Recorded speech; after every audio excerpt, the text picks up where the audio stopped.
water control. Now, controlling water levels is one of the most important things that you can learn when getting to grips with watercolor painting. Today, I've got 3 essential tips for you. So the first tip I have for you is to use your brush to lift excess water off of the paper, and by water I mean of course paint as well. Any excess liquid that's on your paper, you don't want to be dabbing at it. So I've got some paper towel here. If you're somebody that constantly does this with your paper, it's really a bad idea because it leaves marks. Now, there are occasions where this can be a good technique if you are wanting to leave those particular types of marks, and it's not my favourite for clouds, to be honest. It can work quite well on things like foliage, but generally speaking, you want to control the paint with your brush, not by dabbing at it. So let me show you what I mean. So I've got some green here. So if I place my green on the paper here, you can see it's quite puddly and wet. Then if I rinse and sort of semi-dry my brush, this brush will act like a little vacuum cleaner now, and it will lift water off of the paper. You can see it picking up the water.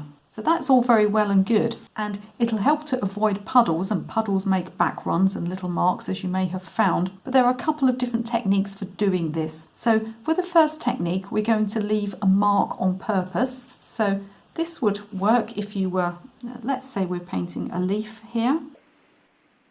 Put a bit of yellow in it just for fun. And then whilst it's still wet, I'm going to lift out some of the paint from the surface, and I'm going to use quite a dry brush and quite a firm movement, and this is actually going to leave a little highlight on my leaf. So here I'm leaving a brush mark on purpose.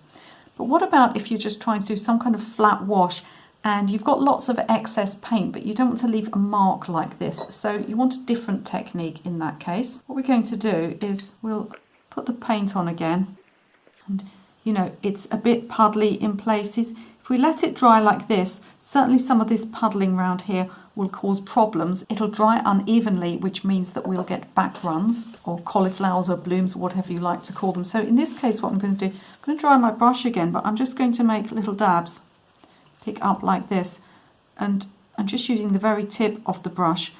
And what you'll find is that you can see just for a moment it goes white, and then it just fills in with the rest of the paint there. So what I'm doing now is picking up excess water, but without leaving a definitive brush mark. If you're enjoying this tips video so far, can I ask you quickly just to do me a favour and click that thumbs up, that like button, please.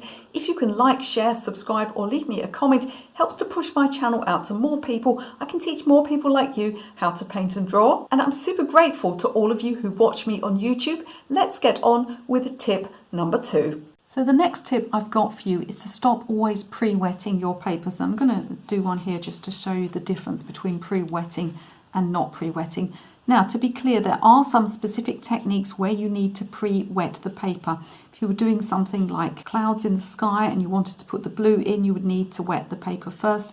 Basically, when you need a soft edge, you need to pre-wet. However, if you're painting across the whole area, if you're doing something like a wet into wet technique, pre-wetting the paper won't help you to control the paint, and all it will do is dilute the colours that you're putting on. So we go in then with some paint, and you can see that straight away it's spreading and bleeding everywhere, and it's a bit diluted as well.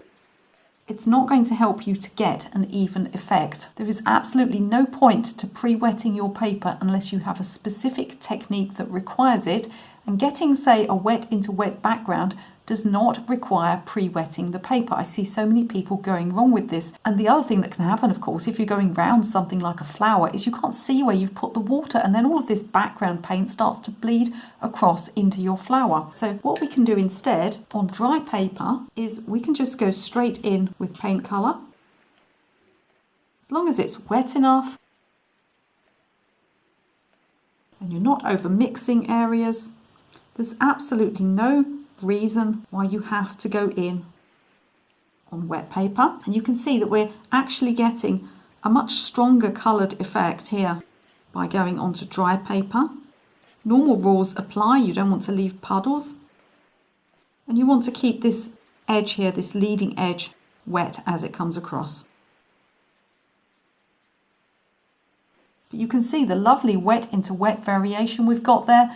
Absolutely no need whatsoever to pre-wet the paper. You're just diluting the paint, making it much harder to control. So my next tip is to let things dry, and by which I mean before you go on top of areas or next to areas. If you don't want a load of bleeding and backruns to happen, and again there are times when you might want to do that on purpose, but that's not what we're talking about here. I'm going to put some paint on here and imagine that we're painting an area, and then in a minute we're going to paint next to it. Now, you may not know anything about me or my background, but I spent over 20 years teaching classes, teaching real life classes, and the amount of times that I walked around to someone and they said, well, I'm going to paint this bit next, and I said, okay, but just make sure the bit next to it is dried first. Walk away from it, have a cup of tea, leave it alone. I'd walk back round and literally that person would say to me, oh, I know what you said I should do, Michelle, but I just kind of grabbed my brush and, you know, I just painted next to it, and it's all bled across now, and I know you told me not to do it, but I couldn't help myself. And so you're not going to get a sharp edge between areas if that's what you want, if you don't allow the first area to dry.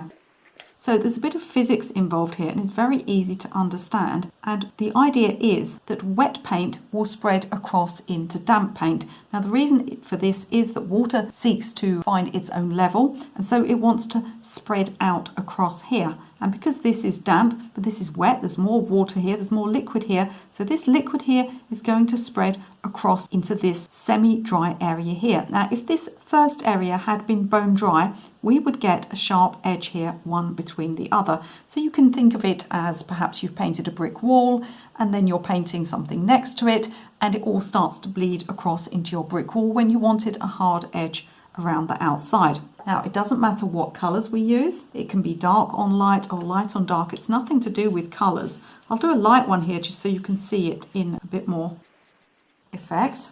So I'm going to place that on and allow it to get semi-dry.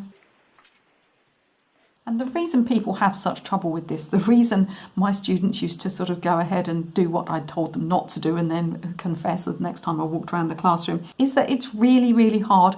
You know, you just want to finish your picture. You just want to get on with an area, and you know, you're always optimistic, aren't you? Look at it and you think, well, I think it's dry. I'm pretty sure it's dry. Surely it must be dry. I reckon it's going to be fine. And you know, you have that optimism, and then of course you put your next colour on, and before you know it, it's going crazy, it's spreading everywhere, and you're getting these marks. Now, to be clear, these marks can be very pretty and very interesting if you do them on purpose. Once you understand how this works, once you understand that wet paint spreads into damp areas, you can do cool things like this. You can make this as an on-purpose effect, and there's nothing wrong with that. But what I'm going to encourage you to do is where you don't want this to happen, where you want sharp edges, where you have a distinct break between one area and another, for goodness sake, let it dry. And then when you go back to it and you think it's probably dry, let it dry some more. Thank you so much for joining me on this 3 essential tips video. If you enjoyed this video, please do consider subscribing to my channel. It's completely free and you'll get notified every time I have a new video for you if you click that bell icon. Before you leave this video, don't forget to pop into the video description. I've got all sorts of free downloadables for you there. There's even a free course you can take, and you can watch another one of my videos right now.